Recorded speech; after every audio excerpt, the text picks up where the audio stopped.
Olá, eu sou a doutora Cláudia Gomes Padilla e vou conversar hoje com a doutora Lívia Munhoz sobre a baixa reserva ovariana. A baixa reserva ovariana acontece quando a mulher já utilizou a maior parte dos seus óvulos ao longo da vida. Isso pode acontecer precocemente ou de maneira mais natural ao longo da maturidade, próximo aos 38, 40 anos. E ela é identificada principalmente através de alguns marcadores, entre eles o hormônio antimileriano, que é um exame de sangue que pode ser colhido em qualquer fase do ciclo, que avalia como que está essa reserva de óvulos dessa paciente.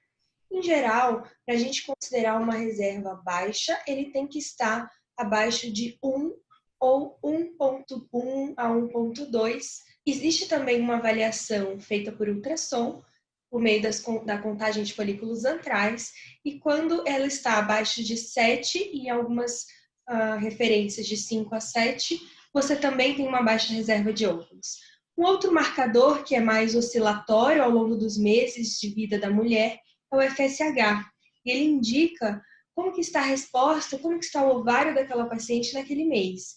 Quanto mais elevado, indica que ele precisa estimular mais aquele ovário para que ele funcione adequadamente. Então, FSHs acima de 10, principalmente acima de 15 a 20, indicam, sim, provavelmente uma baixa reserva ovariana a ser confirmada com os demais exames. Lívia, e a gente usa muito, né, o FSH quando a gente já está pensando num tratamento para as nossas pacientes, principalmente os tratamentos de estimulação da ovulação.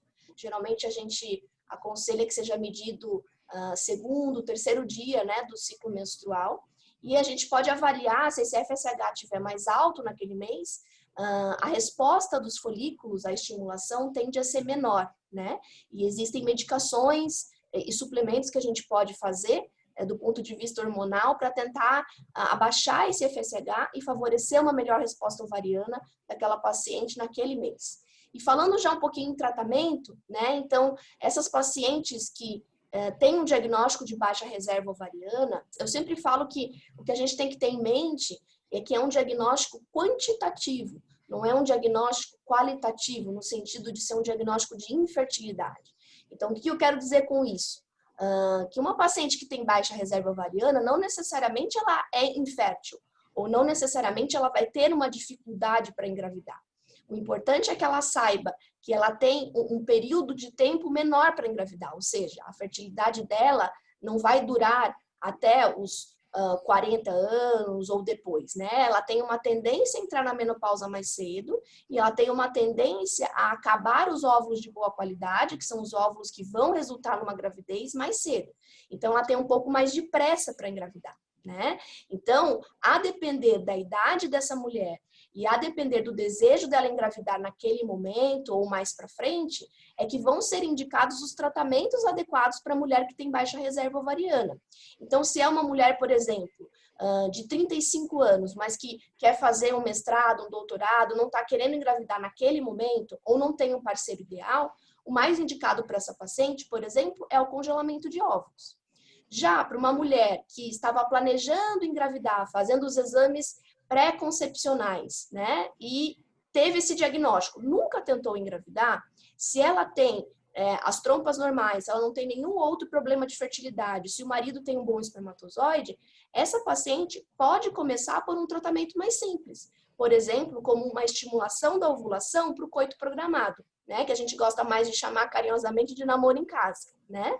Se é um caso onde existe uma diminuição na quantidade de sêmen do esposo, né, ou alguma situação mais específica, a gente também pode lançar mão da inseminação, né? Então, quem tem baixa reserva ovariana, a gente tem que particularizar muito qual é o momento de vida e qual é o objetivo e tempo para a gravidez, né? Então, acho que esse é o ponto mais importante e que não é necessariamente relacionado à infertilidade. Agora, em muitos casos, a gente acaba nos deparando com a necessidade da fertilização in vitro, né, Lívia? Então, eu queria que você falasse um pouquinho como que é a fertilização in vitro para essas pacientes com baixa reserva ovariana.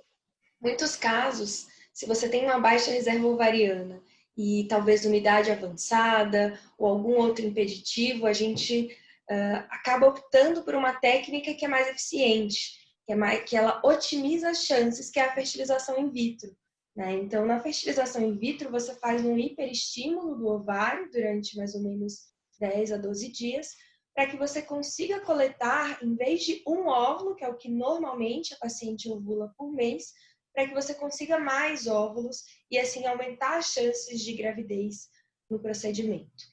É claro que se você tem uma baixa reserva, você vai ser estimulada como as outras pacientes, mas talvez você não tenha uma resposta tão elevada, com um número tão grande de óvulos. E a fertilização in vitro, a taxa de sucesso está ligada diretamente ao número de óvulos e também à idade da paciente. Quanto mais jovem, quanto mais óvulos, maior a chance. Então, é claro que são alguns casos de baixa reserva, você precisa de um pouco mais de paciência, às vezes você precisa de ter um pouco mais de número de tentativas para fazer, acumular um pouco mais de óvulos e assim ter mais embriões. A vantagem da fertilização, então, além de ter mais óvulos para formar embriões, é que você consegue fazer uma avaliação da qualidade desses óvulos. Então, na fertilização, por meio da cultura no laboratório desses embriões, após a coleta dos óvulos e a fertilização, é possível acessar e avaliar qual a real qualidade dos óvulos e a chance e a capacidade reprodutiva daquela mulher. E assim, muitas vezes você consegue, formando bons embriões, sim engravidar, às vezes numa primeira tentativa, mas pela reserva um pouco mais enxuta, às vezes é necessário um pouquinho mais de insistência para a gente aumentar as nossas chances ao longo das tentativas. É óbvio que a idade da mulher vai ser muito relevante, então é sempre importante ficar atenta à sua reserva para tomar as medidas o quanto antes. E falando um pouco de algumas táticas diferentes que podem ser feitas no estímulo ovariano dessas pacientes, além das medicações que podem ser usadas antes, que eu acho que seria interessante depois a doutora Cláudia comentar, pode ser feito estímulos um pouco diferenciados, ou estimular com uma alta dose para tentar o máximo de resposta, ou se você observa, por exemplo, que a resposta é de 2 ou 3 óvulos, você pode fazer uma mini FIV, que seria utilizar menos medicações para ter o mesmo resultado.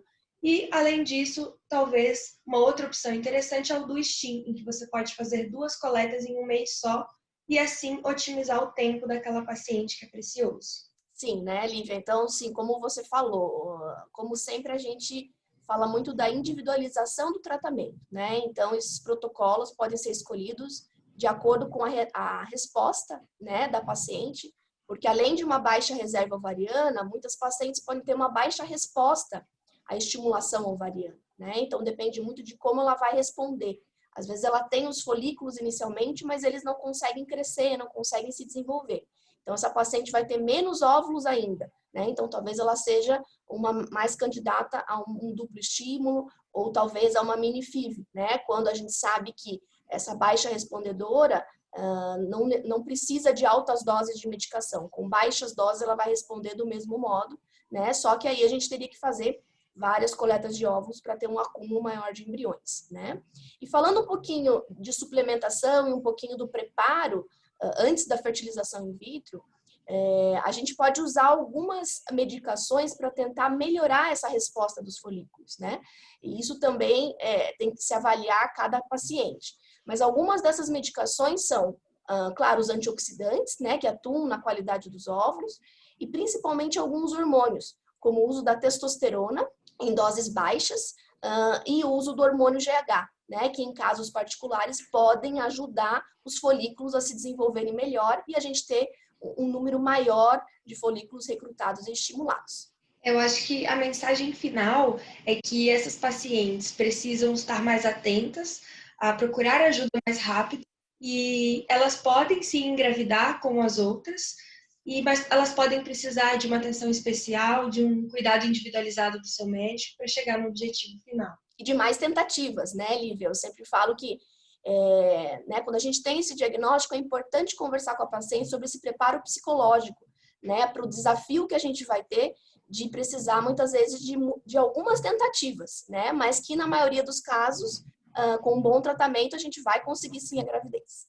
Sem dúvida, a persistência é importante nesses casos, mas com uma boa orientação e uma boa equipe cuidando, a gente consegue chegar lá na grande maioria das vezes. Isso aí. Continuem acompanhando os nossos próximos episódios. Muito obrigada e até a próxima. Tchau, tchau.